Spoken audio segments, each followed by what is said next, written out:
Donc vous allez d'abord couper vos pièces, vous allez couper les deux rectangles qui correspondent à la largeur du zip pour la trousse donc extérieure, deux rectangles pour la doublure et la anse. Donc la largeur correspond toujours à la largeur du zip, la hauteur de la pochette peut varier. Nous allons faire une pochette de hauteur 25 cm. Donc on va commencer par assembler le zip contre l'extérieur de la pochette. Donc vous allez assembler le zip endroit, là où il y a la tirette, contre l'endroit de votre tissu et vous allez épingler tout simplement votre zip avant de piquer en machine. Donc, je ne l'ai pas très bien mis. Donc vous épinglez vraiment bord à bord le zip contre le bord de votre tissu. Vous ferez attention si vous utilisez un tissu qui a un sens comme le velours côtelé. Le velours a un sens, il est plus doux de ce sens-là que de ce sens-là. Donc finalement, vous allez poser votre zip pour que le sens doux soit du haut vers le bas. Vous allez ensuite, avec votre machine, mettre un pied fermeture éclair et piquer ici à 1 cm du bord. Donc vous allez ensuite tout simplement piquer. Donc vous mettez vraiment le tissu bord contre le pied invisible, fermeture invisible. Et ce que j'allais vous dire, au début, vous pouvez ouvrir un petit peu le zip pour que ce soit plus facile de démarrer au début. Et quand ensuite vous arriverez à peu près ici, vous remontez le zip pour finir jusqu'au bout. Donc voilà.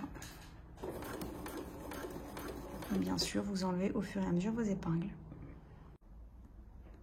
Donc une fois que vous avez piqué un côté, vous allez poser l'autre tissu en face.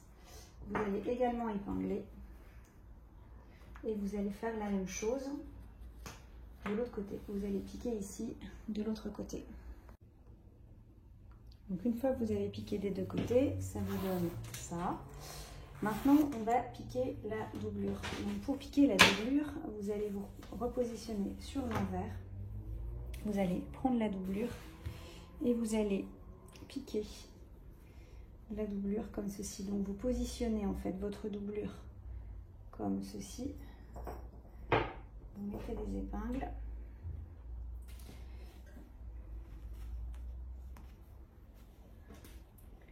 Pour fixer le tissu pendant que vous allez piquer.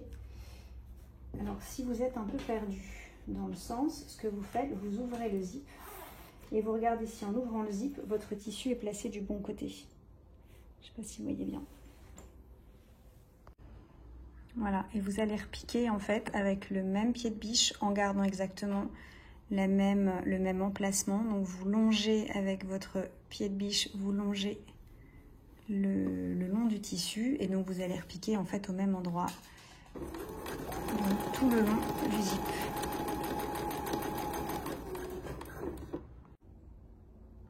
Donc là j'ai piqué la doublure d'un côté, donc quand j'ouvre le zip j'ai bien un côté où il y a la doublure. Là j'ai pas encore assemblé, donc là on va faire l'autre côté de la doublure. Donc même système, vous vous mettez sur l'envers, vous épinglez ici et vous piquez tout du long du zip. Si vous souhaitez une anse à votre pochette, donc vous allez tout simplement à partir du rectangle, vous allez le plier en deux et le repasser. Et vous allez ici replier de 1 cm chaque largeur, donner un petit coup de fer, replier ici, redonner un petit coup de fer et vous allez piquer ici à 1 mm du bord. Donc une fois la anse faite, vous allez l'épingler sur le tissu extérieur de la pochette, uniquement le tissu extérieur et pas la doublure. Vous allez donc épingler, je vous conseille de mettre la anse côté zip, côté du haut du zip.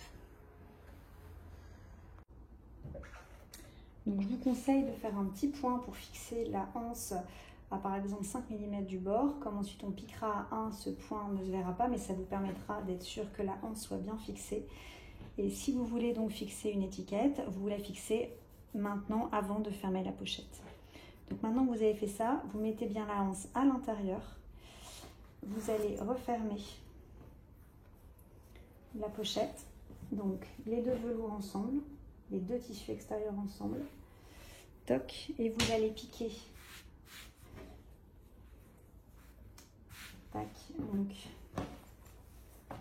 voilà, vous avez les deux tissus extérieurs, les deux tissus de la doublure. Et vous allez piquer ici tout du long à 1 mm du bord. Puis vous allez ici fermer la pochette et au niveau de la doublure, vous allez à peu près laisser 10 cm d'ouverture pour pouvoir retourner la pochette sur l'endroit. Donc une fois que vous avez piqué les deux côtés, que vous avez fermé la poche extérieure et fermé mais en laissant 5 à 10 cm d'ouverture sur la doublure, vous pouvez donc cranter dans les angles aux 4 coins.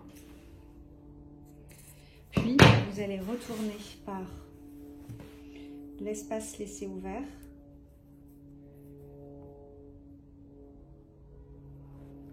Donc, vous mettez votre main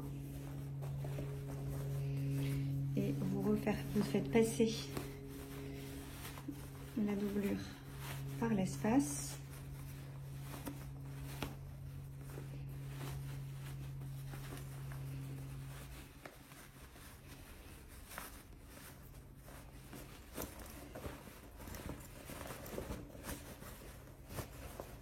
Toc, voilà. Hop, et vous avez du coup votre pochette. Alors, on va bien mettre les angles. Toc. Donc votre pochette est prête. Vous pouvez bien sûr passer un petit coup de fer et vous pouvez bien sûr aussi refermer l'espace que vous avez laissé ouvert ici au niveau de la doublure par un petit point machine ou un petit point invisible. Voilà, j'espère que ce tuto vous sera utile. C'est assez simple de faire finalement cette petite pochette doublée. Vous pouvez ensuite jouer sur les formats, jouer sur les largeurs et les hauteurs.